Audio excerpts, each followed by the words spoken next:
오늘 함께 보실 말씀 우리 아모스서 6장 말씀 보겠습니다. 구약 성경 1279쪽에 있습니다.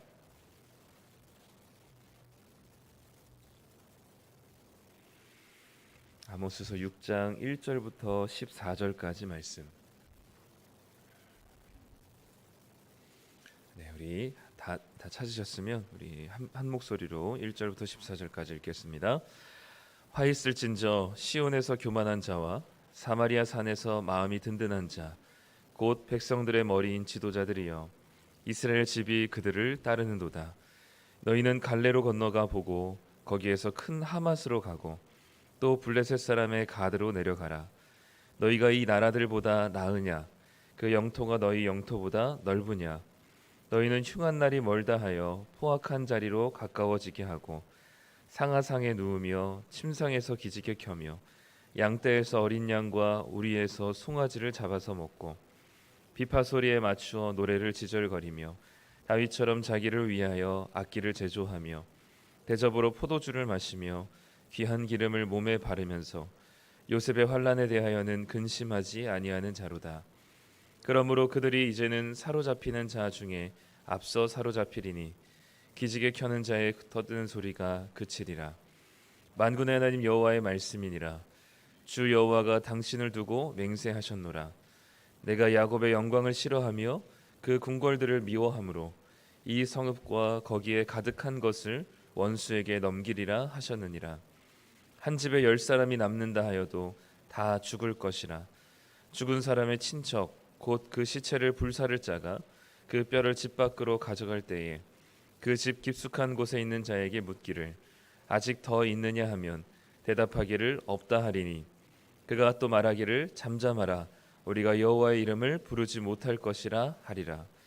보라, 여호와께서 명령하심으로 타격을 받아 큰 집은 갈라지고 작은 집은 터지리라. 말들이 어찌 바위 위에서 달리겠으며 소가 어찌 거기서 밭 갈겠느냐. 그런데 너희는 정의를 쓸개로 바꾸며 공의의 열매를 쓴쑥으로 바꾸며 허무한 것을 기뻐하며 이르기를 우리는 우리의 힘으로 뿔들을 취하지 아니하였느냐 하는도다. 만군의 하나님 여호와의 말씀이니라. 이스라엘 족속아, 내가 한 나라를 일으켜 너희를 치리니 그들이 하맛 어귀에서부터 아라바 시내까지 너희를 학대하리라 하셨느니라. 아멘.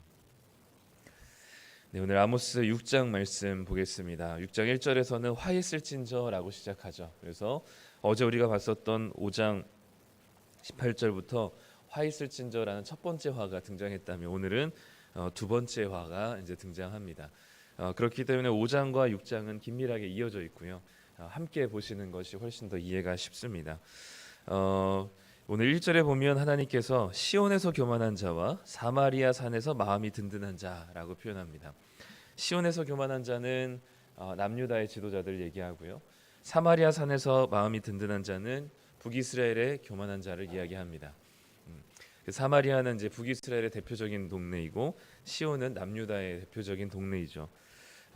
그리고 이 교만한 자 마음이 든든한 자를 누구를 가리키는 말이냐면 1절에 보면 백성들의 머리인 지도자들이여 이스라엘 집이 그들을 따르는도다라고 얘기합니다. 이 시온에서 교만한 자 그리고 사마리아 산에서 마음이 든든한 자 이 백성 한 나라의 지도자들을 가리키고 이 지도자들의 모습을 이스라엘 온 백성들이 따라간다라고 얘기하죠. 그들의 이스라엘 집이 그들을 따르는도다라고 하면서 많은 백성들이 그들의 길을 따르고 또 그들처럼 되려고 합니다. 그들이 어떤 모습들이었냐면 그 모습 자세한 모습은 이제 4장 4절부터 나오긴 합니다. 그 사이에 하나님께서 이 교만한 자 그리고 마음이 든든한 자 자신 만만한 자들에게 묻습니다. 2절에 보면 너희는 갈레로 건너가 보고 또 하맛으로 가보고 블레셋의 가드로 한번 내려가 보라라고 얘기하죠.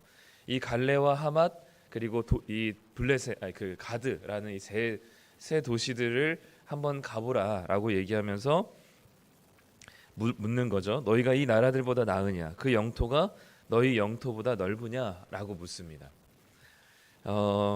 이렇게 묻는 이유는 뭐냐면 이 갈레와 하맛은 이 이스라엘의 북쪽에 있는 나라 다메섹에서 조금 더 올라가면 있는 아주 아주 강력한 도시입니다. 그리고 블레셋의 가드는 남유다 아래쪽에 있는 그 블레셋에 있는 가드라는 도시인데, 이 갈레와 하맛과 가드 모두 엄청 강력한 도시, 그리고 영광스럽고 이 도시 자체가 너무나 강대했던 그런 아름다운 도시였어요. 그런데 이 아모스 선지자가 살아있던 시대에는 완전히 무너진 도시들이었습니다. 과거의 영광만 있고 완전히 무너진 도시였죠. 이 도시들은 다 자기들이 스스로 강하고 안전하다고 교만했었던 도시였지만 완전히 무너져 버린 모습이죠. 하나님께서 그 도시들을 보라고 하시면서 그 영토가 너희 영토보다 넓었느냐라고 얘기하는 거죠. 그들의 과거의 영광이 지금의 너희 영광보다 못하지 않다.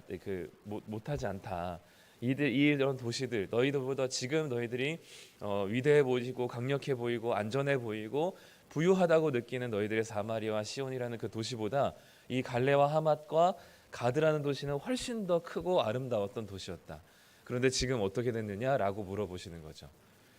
지금은 흔적도 없이, 그리고 완전히 무너진 도시가 되어버렸다는 것을 이야기하면서 하나님께서 무엇을 얘기하고 싶으냐면, 그렇게 자신만만하고 교만한 이들에게 너희들도 곧 무너질 것을 이야기하는 거죠.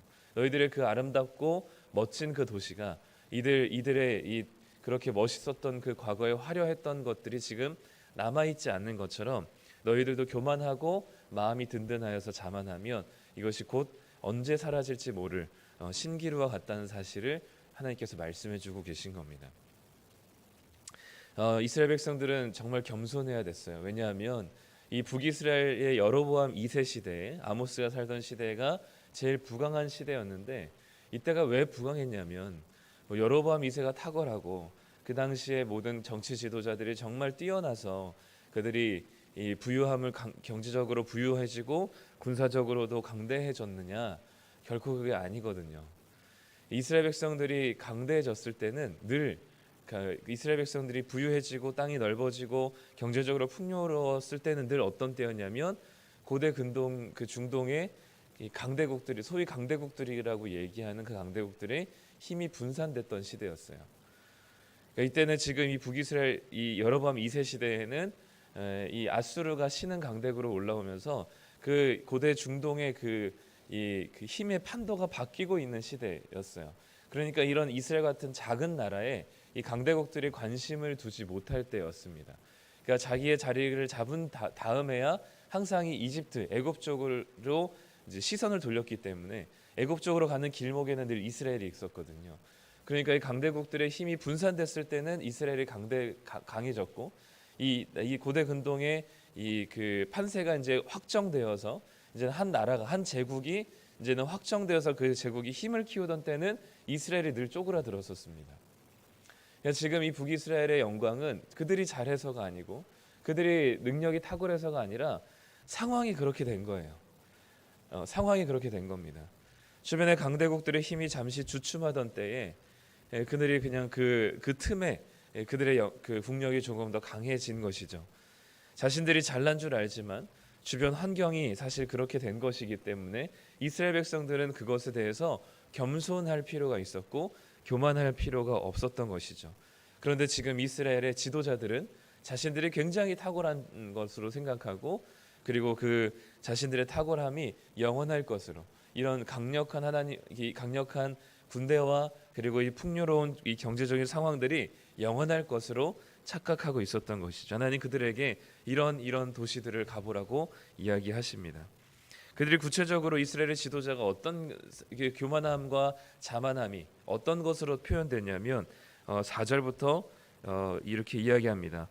상아 상에 누우며 침상에서 기지개 켜며 양떼에서 어린 양과 우리에서 송아지를 잡아서 먹고 비파 소리에 맞춰 노래를 지절거리며 다윗처럼 악기를 제조하고 대접으로 포도주를 마시고 귀한 기름을 몸에 바르면서 요셉의 환난에 대하여는 근심하지 아니하는 자로다.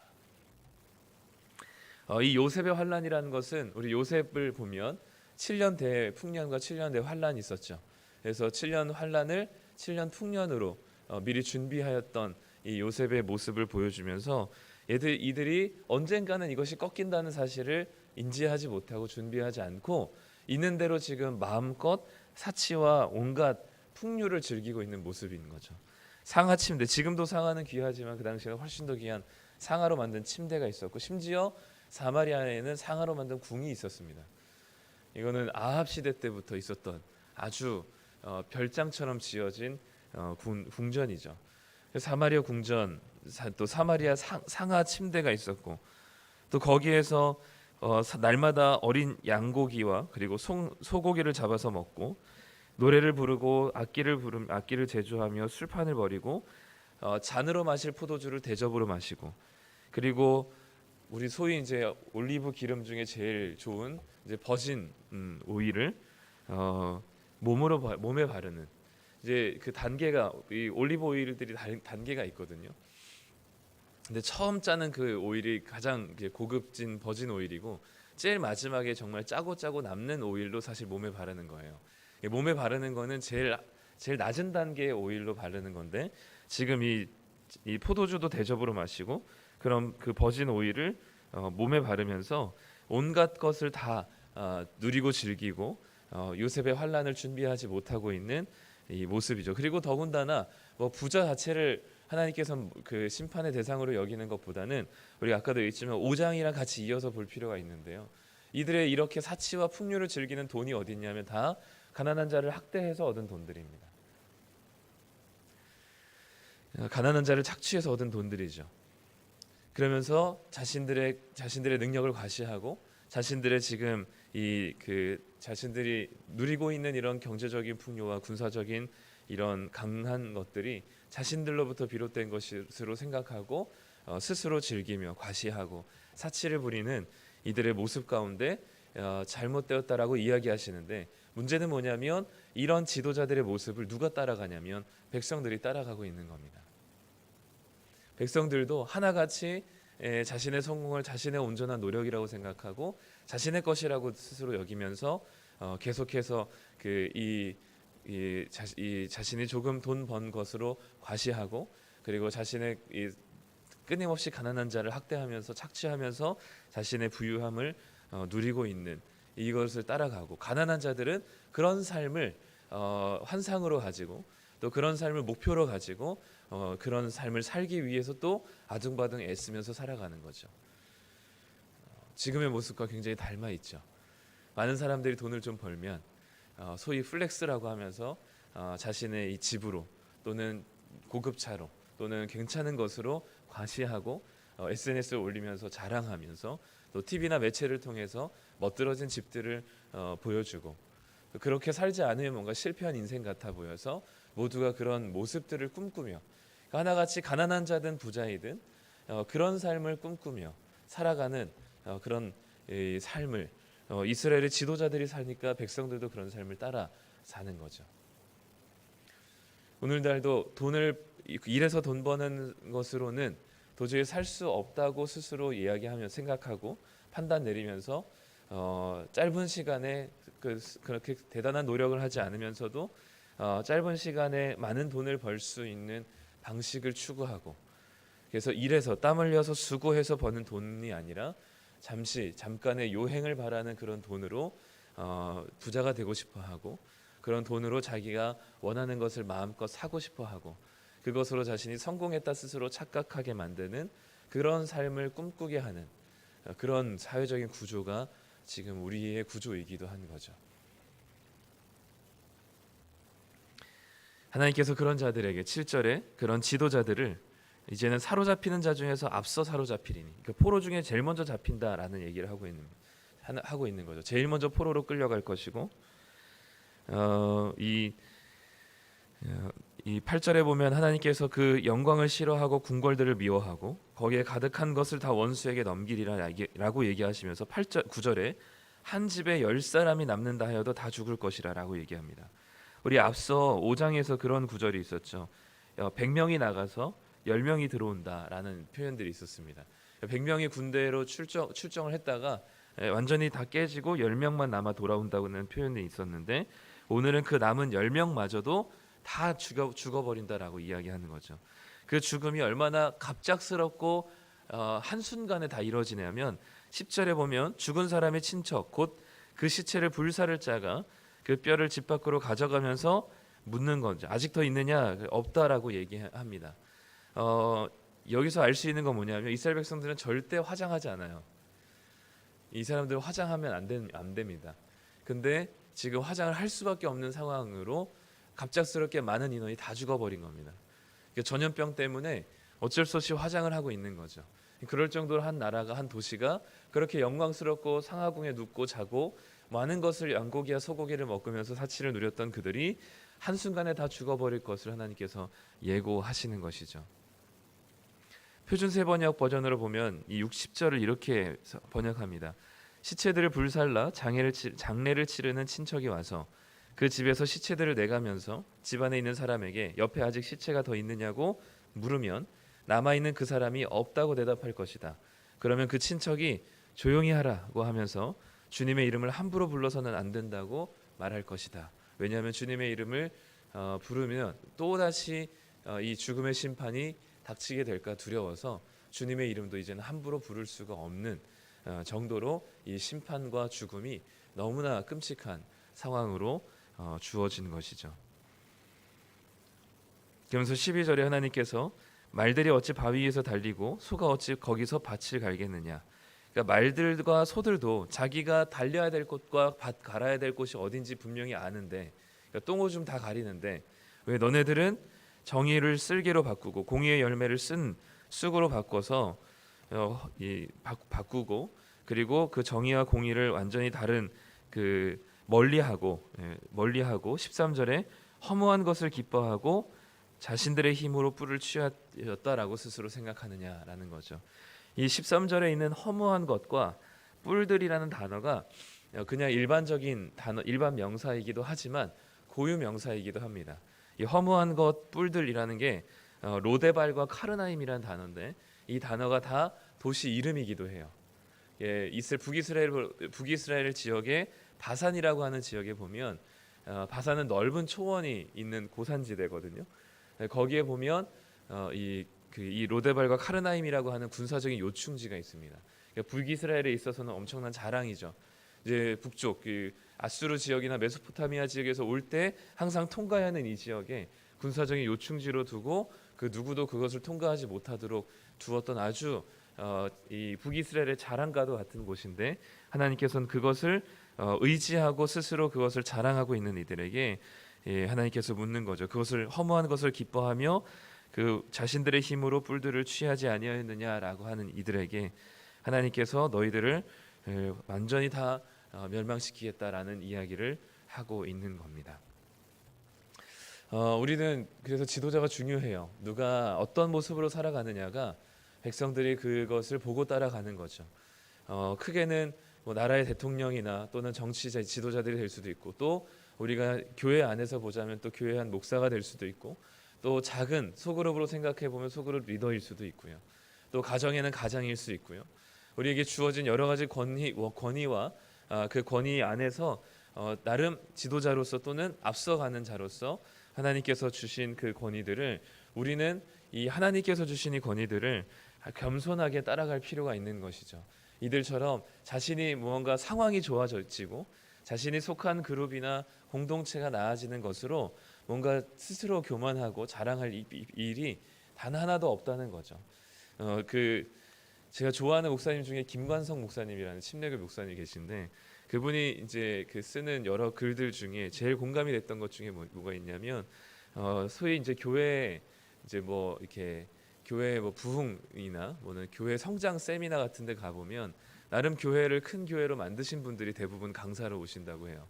근데 그분들이 다 하나같이 뭐 제자 훈련을 해서 또 아니면 뭐 설교가 좋아서 그 나름의 이제 그 교회가 성장한 이유를 분석해서 그 이유를 이렇게 얘기를 설명을 한다는 거죠. 그래서 우리는 이렇게 교회가 크게 성장한 이유는 제자 훈련을 잘했기 때문이고, 아니면 뭐 어떤 교회는 우리는 뭐 그 셀이 소그룹이 이런 식으로 운영을 했기 때문에 된 것이고. 근데 이 목사님이 자기가 보기에는 다 그렇게 표현했는데 뻘소리들이래요. 왜냐하면 다 가보면 주변에 갑자기 아파트가 지어져 가지고 갑자기 사람들이 많이 몰려오고, 또 괜찮은 종교 부지를 허가받아 가지고 그래서 또 사람들이 몰려오고, 또 주변에 여러 교회들이 문제가 많아져 가지고 그 교회에서 수평 이동해오고 이런 것들이 많은데, 그렇기 때문에 어떤 교회가 성장했다는 것을 어떤 이유로 단정 지을 수가 없다는 거죠. 그러니까 주변에 여러 상황들이 복합적으로 주어지고, 그리고 정말 신실하게 진실하게 제자 훈련을 하는 교회들도 성장하지 않는 교회는 분명히 있고, 또 열심히 정말 셀과 소그룹이 잘 갖춰져 있는데도 잘하지 않는 교회들이 분명히 있다는 거예요. 그러니까 교회 성장 세미나에서 하는 교회 우리는 이렇게 해서 성장했다라는 이야기들이 하나같이 다 이유 같지 않은 이유들로 너무 사람들을 호도하고, 또는 당신들이 그 제자 훈련을 제대로 못했다라는 죄책감을 심어준다는 거죠. 그러니까 솔직해지자고 얘기하는 거죠. 주변에 아파트들이 들어왔기 때문이고, 주변 교회들이 말썽이었기 때문에 사실 교회가 성장했다라는 사실을 이야기하고 싶지 않은 겁니다. 그러니까 그런 것들에 좀 더 솔직해지자. 그러니까 주변 상황들이 당신들이 잘나서가 아니라, 그 목사가 탁월해서가 아니라, 그 교회가 대단한 어떤 능력치가 있어서가 아니라 상황이 그렇게 된 것을 그냥 솔직하게 인정하자는 거죠. 그러니까 그런 교회 성장 세미나 같은 데서 죄책감을 심어주기보다 그냥 위로하고 격려했으면 좋겠다라는 이야기가 굉장히 큰 공감이 됐던 것 같아요.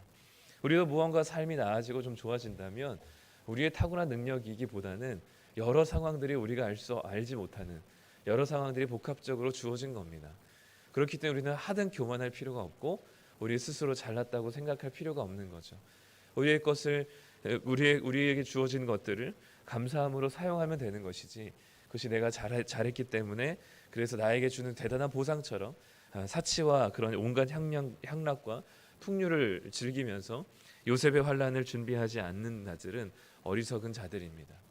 오늘도 우리가 좀 살만하다면 그것은 우리의 탁월한 능력이기보다는 우리의 주변에 그런 상황들이 주어진 겁니다. 북이스라엘이 부강한 이유는 주변 나라들이 힘이 약해졌기 때문이죠. 결코 그들이 자기의 것으로 자기의 능력이라고 자랑할 수 없는 겁니다. 그들이 자랑하는 순간 하나님께서는 그들의 영광과 그들의 궁궐을 미워하시고 그들을 제일 먼저 포로로 잡혀가게 하시겠다 말씀하시는 거죠. 우리는 언제나 가난하거나 부하거나, 또는 문제가 많거나 적거나, 건강하거나 건강하지 못하거나, 우리는 늘 무엇이 필요하냐면 겸손함이 필요합니다. 하나님 앞에서 우리가 잘된 것도 하나님의 은혜이고, 또 못된 것도 하나님의 은혜이고, 우리의 못된 것에 너무 많은 원인과 죄책을 가지지 말고 하나님 안에서 그분의 통치와 다스림을 바라보면서 우리에게 주어진 만큼 살아갈 때 우리는 하나님의 은혜 안에 겸손하게 주님의 통치 안에 살아가는 것이 가장 큰 행복이고 만족임을 기억하셨으면 좋겠습니다. 오늘도 이 북이스라엘의 특별히 지도자 그리고 그들을 따라가는 이스라엘 백성들의 모습을 보면서 우리들도 다시금 하나님께로 돌이켜 이 하나님께 겸손한 마음으로 오늘 하루를 살아가시는 우리 성도님들 되시기를 간절히 소망합니다. 기도하겠습니다. 하나님 감사합니다. 오늘 우리에게 주신 이 아모스 6장 말씀이 교만했던 우리들의 마음을 낮추시고, 또한 우리 가운데 완전히 무너져 실패하고 패배주의로 물든 마음을 다시 일으켜 주시길 소망합니다. 세상은 이렇게 살아가야 된다라고 우리에게 기준을 제시하고, 또 세상에서 주는 여러 가지 모델들을 우리에게 보여주지만, 하나님 우리들은 세상의 모델들을 따라가는 자들이 아니라 하나님을 겸손하게 따라가는 자들인 줄 믿습니다. 무언가가 잘 되더라도 우리의 능력이 아니고, 또 무엇이 못 되더라도 우리의 잘못이 아님을 기억하고 하나님 앞에서 다시금 겸손하게 우리의 마음을 다잡게 하여 주시고, 주님의 통치를 바라며 하나님의 말씀을 기준 삼아 살아갈 수 있게 하여 주시옵소서.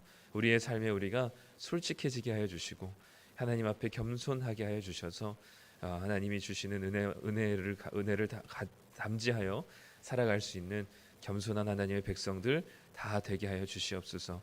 하나님이 우리의 상황을 넉넉하게 하신다면 그것에 또한 감사하며 우리의 주머니와 자신만을 위해서 사용하지 않고 기꺼이 지체를 위해서 내어줄 수 있는 삶이 되게 하여 주시고, 혹여나 우리의 삶이 부족하고 연약하고 결핍된다 하더라도 우리가 위축되거나 좌절하지 말고 여전히 하나님께서 돌보심을 기억하며 믿음과 소망을 가지고 살아갈 수 있는 힘을 더하여 주시옵소서. 오늘 하루도 그런 주님을 붙들며 살아갈 수 있는 겸손한 하루 되게 하여 주옵소서. 감사드리며 예수님의 이름으로 기도드립니다.